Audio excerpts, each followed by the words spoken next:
কেন এরোপ্লেনের emergency gate খুললে লাখ টাকা গুনতে হয়, আর প্লেন ক্র্যাশ করলে পাইলটকেই বা কত টাকা জরিমানা দিতে হয়। চলুন এরোপ্লেন সম্পর্কে এরকমই কতগুলো ইন্টারেস্টিং ফ্যাক্ট জেনে নেওয়া যাক। নাম্বার 1, যখনই আপনি এরোপ্লেনের এমার্জেন্সি গেট খুলবেন তখন এই এসকেপ স্লাইডটি বাইরে বেরিয়ে যাবে, আর এখানেই আপনাকে লাখ টাকা গুনতে হবে যদি আপনি বিনা কারণে শুধুমাত্র মজা নেওয়ার জন্য এমার্জেন্সি গেট খুলেন। অ্যাকচুয়ালি এটা হলো এভাকুয়েশন স্লাইড। প্লেনে কোনো দুর্ঘটনা হলে এই স্লাইডের মাধ্যমে সবাইকে এমার্জেন্সি ভাবে নামানো হয়। এই স্লাইডটিকে পুনরায় গোছানোর খরচ প্রায় $12,000 আর এই কাজের টোটাল কস্ট প্রায় $30,000। এমার্জেন্সি বাটন প্রেস করলে মাত্র 6 থেকে 25 সেকেন্ডের মধ্যে এই স্লাইডটি খুলে যায়, আর দুর্ঘটনার সময় যাত্রীদেরকে খুব তাড়াতাড়ি এই স্লাইডের মাধ্যমে নামানো যায়। তাই শুধুমাত্র মজা নেওয়ার জন্য এটা কখনোই খুলতে যাবেন না।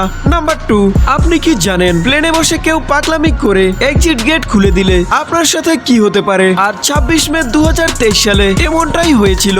এশিয়ান এয়ারলাইন্স 700 ফিট উপর দিয়ে চলছিল, তখন একজন পাগলাটে প্যাসেঞ্জার যিনি এমার্জেন্সি এক্সিট গেটের পাশে বসেছিলেন, প্লেনের মধ্যে বসে তার সাফোকেশন হচ্ছিল, তাই সে প্লেনের গেটটিই খুলে দিল। তার এই পাগলামির জন্য সকল প্যাসেঞ্জারের অবস্থা খারাপ হয়ে গিয়েছিল, শুধুমাত্র একজন লোক বাদে যিনি এই ভিডিওটি রেকর্ড করেছিলেন। কারণ জীবন যায় যাক, আগে ভিডিও বানাতে হবে। তবে গুড নিউজ হলো প্লেনের কারোই কিছু হয়নি, আর প্লেনটি সেফলি ল্যান্ড করেছিল। তবে ল্যান্ড করার পরে এই পাগলাটের লোকটিকে গ্রেপ্তার করা হয়। নাম্বার 3, প্লেন ক্র্যাশ করলে পাইলট এভাবে বেঁচে যেতে পারে, কিন্তু কোটি টাকার প্লেন সেটা তো ধ্বংসই হয়ে যায়। তাহলে পাইলটকে কত টাকা জরিমানা দিতে হয় চলুন জেনে নেওয়া যাক। অ্যাকচুয়ালি প্লেন দুর্ঘটনা হলে পাইলট সিট ইজেকশন সিস্টেম চালু করে দিতে পারে, যার ফলে সিটের নিচে থাকা রকেট লঞ্চ হয়ে যায়, যেটা সিটের সাথে সাথে পাইলটকে বাতাসে 100 ফিট উপরে প্লেন থেকে অনেক দূরে অনেক দ্রুত গতিতে নিয়ে যায়। আর এই কাজের জন্য 14 থেকে 20 গ্র্যাভিটি ফোর্স দরকার হয়, আর এতটা ফোর্সে পাইলটের পা ভেঙে যেতে পারে, গলায়ও ব্যথা পেতে পারে। 20-30% পাইলটদের মেরুদণ্ডের হাতটি ভেঙে যেতে পারে। দ্যাটস ওয়াই সে দ্বিতীয়বার প্লেন চালানোর জন্য আর ফিট থাকতে পারে না। আর যদি কেউ লাকিলি বেঁচে যায় তবে তাকে জরিমানার পরিবর্তে অন্য একটি প্লেনের পাইলট হিসেবে দেয়া হয়, যতক্ষণ পর্যন্ত সে তার কোমর না ভেঙে ফেলে। নাম্বার 4, এরোপ্লেনে চলে আপনাকে এমার্জেন্সির সময়ের জন্য যে অক্সিজেন মাস্কটি দেওয়া হয়, যাতে মাত্র 12 থেকে 15 মিনিটের অক্সিজেন থাকে। Best of luck. নাম্বার 5, এরোপ্লেনে যদি আপনার পাশের সিটের কেউ মারা যায় তাহলে আপনার ডেড বডির সাথেই জার্নি কমপ্লিট করতে হবে, কারণ ফ্লাইটের সময় ডেড বডিকে সরানো হয় না। ডেড বডিকে প্লেনের মধ্যেই সিটের সাথে টেপ দিয়ে এভাবে বেঁধে দেওয়া হয়। তাহলে এবার বুঝুন।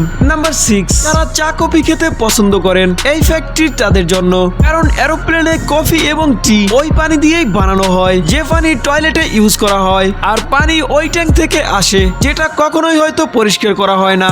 নাম্বার 7, আপনার পাসপোর্টে যদি কোনো ঝামেলা থাকে আর আপনি এরোপ্লেনের টয়লেটে নিজেকে লক করে দিতে চান, তাহলে জেনে রাখুন এরোপ্লেনের টয়লেট ভিতর থেকে লক করা হলেও বাইরে থেকে সেটাকে আবার আনলক করা যায়। নাম্বার 8, এরোপ্লেনের উপর বজ্রপাত পড়লে কি হয়? অ্যাকচুয়ালি বজ্রপাতে এরোপ্লেনের কোনো ক্ষতি হয় না, কারণ এরোপ্লেনে সিলিকন এবং অ্যালুমিনিয়াম ব্যবহার করা হয়। দ্যাটস ওয়াই হাই ভোল্টেজের কারেন্ট নিমেষেই এরোপ্লেনের এক প্রান্ত থেকে আরেক প্রান্তে পাস হয়ে যায়, আর প্লেনের কিছুই হয় না। নাম্বার 9, এরোপ্লেনের টায়ারের প্রেসার 200 psi হয়ে থাকে, যেটা নর্মাল গাড়ির 8 গুণ হয়ে থাকে, তাই সহজে এটা ফেটে যায় না। নাম্বার 9, আপনি এরোপ্লেনে থাকলে চেষ্টা করবেন বারবার পানি খাওয়ার, কারণ এরোপ্লেনের ভিতরে হিউমিডিটির লেভেল মাত্র 10% হয়ে থাকে। দ্যাটস ওয়াই আপনার ডিহাইড্রেশন হতে পারে। নাম্বার 10, এরোপ্লেন সাধারণত 40,000 ফুট উপর দিয়ে চলাচল করে। দ্যাটস ওয়াই এরোপ্লেনের উপরে গ্র্যাভিটি কম কাজ করে, আর এই কারণের জন্য অনেক সময় পাইলটরা প্লেন চালানোর সময় ঘুমিয়ে পড়ে বিকজ অফ টায়ার্ডনেস। এজন্য প্লেনে সবসময় 2 জন পাইলট থাকে, আর তাদেরকে খাবারও আলাদা আলাদা দেওয়া হয়, যাতে